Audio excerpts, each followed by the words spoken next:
The air in Las Vegas tonight, May 31st, 2025, it wasn't just air, folks. It was thick with something else. You could taste it. You could feel it buzzing on your skin.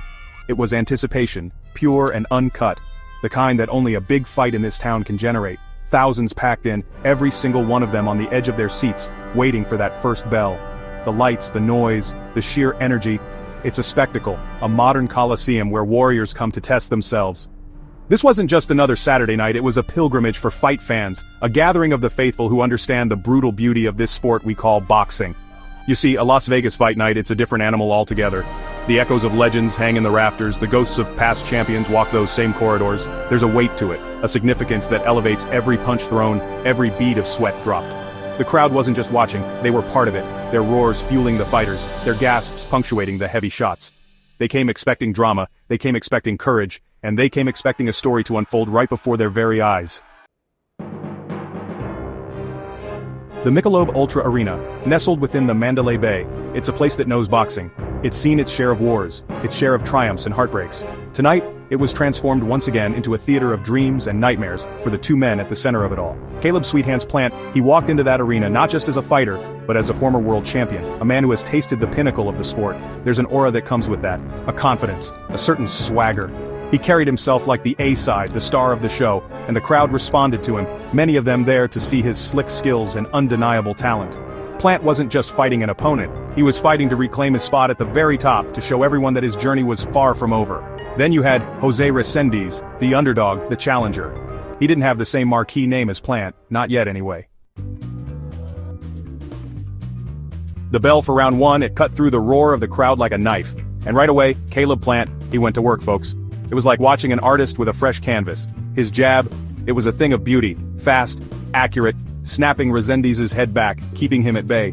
Plant wasn't just throwing punches, he was painting a picture of control, dictating the distance, managing the geography of the ring.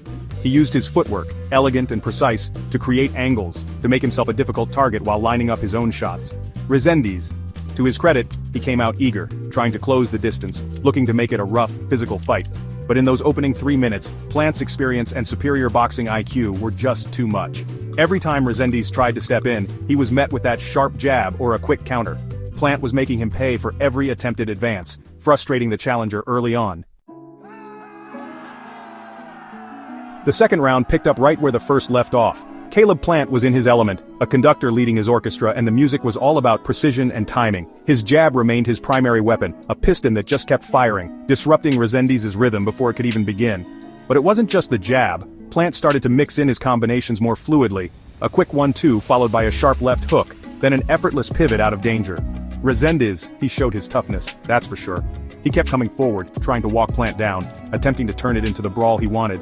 But it's hard to get your offense going when you're constantly being peppered with accurate shots. Plant's defense was also on point. His head movement, his shoulder rolls, they were making him an elusive target. He wasn't just hitting, he was not getting hit, which is just as important in this sport. Section 5 rounds 3 and 4, the tide turns, Resendiz's fire ignites. Just when you thought this fight was going to be a one-sided boxing exhibition, something started to shift in the third round. Jose Resendiz, he's got that warrior spirit, you can't deny him that. He came out with a renewed sense of urgency, a different fire in his eyes. Maybe his corner lit a fire under him, or maybe he just decided he wasn't going to be outclassed without a fight. He started to throw caution to the wind a bit more, wading in, willing to take a couple to land one of his own. And guess what? He started to land. In round 3, Resendiz began to find a home for his right hand over Plant's jab. He was more aggressive, cutting off the ring a little better, not allowing Plant to dictate the terms quite as easily. He roughed Plant up on the inside when he could, making it a more physical, less comfortable fight for the slick boxer. You could see Plant was a little surprised by the sudden surge from Resendiz. The crowd, sensing a possible shift in momentum, got louder, urging the underdog on. This was no longer a sparring session, it was a real fight now, a proper scrap. Round 4 saw Resendiz continue this newfound momentum. He was relentless, pushing the pace, throwing punches in bunches. Section 6, Round 5, Resendiz's moment, a test of Plant's mettle. Round 5, folks, this was arguably Jose Resendiz's best round of the entire fight. He built on the momentum he had started to generate in rounds 3 and 4, and he really put it on Caleb Plant. He was like a bull, charging forward, throwing heavy leather, and he was connecting. He backed Plant up against the ropes on a couple of occasions, unloading with flurries that had the crowd roaring its approval. This was the moment where you saw the challenger truly believe he could win this thing, that he could upset the odds. His confidence was sky high. Plant, for the first time in the fight, looked a little flustered, a little uncomfortable. He was being forced to fight Resendiz's fight, a rough, close-quarters battle. His slick movement was being nullified by Resendiz's relentless pressure and effective aggression. Section 7, Round 6 and 7. The champion's response. Plant steadies the ship. When a fighter, especially a champion or former champion, faces adversity, that's when you really see what they're made of.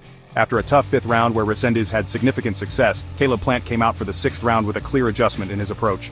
You could see the focus in his eyes, the determination to not let the fight slip away. He didn't panic. Instead, he went back to what he does best, his boxing, his movement, and that educated jab. It was a veteran move, a sign of his experience at the highest level. In round 6, Plant started to re-establish his distance. He used his footwork more effectively, creating angles and not allowing Resendiz to just walk him down. That jab, which had been so effective early on, came back into play, snapping Resendiz's head back and disrupting his rhythm once again. Plant wasn't just throwing single jabs either, he was doubling and tripling it up, following it with quick right hands. He was making Resendiz think twice before charging in recklessly. Section 8, the championship rounds. Plant's class, Resendiz's heart, a 9th round scare. As the fight moved into the later rounds, what we call the championship rounds 8, 9, and 10, Caleb Plant really began to separate himself. This is where conditioning, experience, and pure skill often make the biggest difference. Plant looked fresher, his punches still crisp, his movement still fluid. He was putting on a boxing masterclass, showcasing his full repertoire of offensive and defensive skills. He was landing combinations with increasing regularity, snapping Resendiz's head back with sharp, accurate shots. The difference in class was becoming more apparent with each passing minute. Resendiz, bless his heart, he never stopped trying. He showed the courage of a lion, the heart of a warrior. He kept coming forward even as he was taking punishment, even as he was clearly tiring. He was fighting on pure grit and determination, refusing to be broken. That's the kind of fighter fans love, the kind of fighter who leaves everything they have in that ring. Section 9, the judges' call, unanimous truth, stats, and what lies ahead. When that final bell rang, there wasn't much doubt in the arena about who had won the fight. Caleb Plant had put on a display of superior boxing skill, weathering a spirited challenge from Jose Resendiz, but ultimately proving to be the better man on the night. The crowd showed their appreciation for both fighters, for the effort, for the heart, for the entertainment they had provided. Then came the wait for the official scores, that moment of truth where the judges rendered their verdict on the preceding 10 rounds of combat. The scorecards were read and it was a unanimous decision for Caleb Plant. The judges saw it 98-92, 97-93, and 99-91, all clearly in favor of Sweet Hands. Those scores reflected Plant's early dominance, his ability to regain control after Resendiz's mid-fight surge, and his strong finish in the championship rounds. The CompuBox numbers backed this up. Plant landed a higher percentage of his punches, particularly his jabs and power shots, and was far more accurate throughout the contest. He outlanded Resendiz significantly in overall punches, showcasing his offensive efficiency and defensive prowess.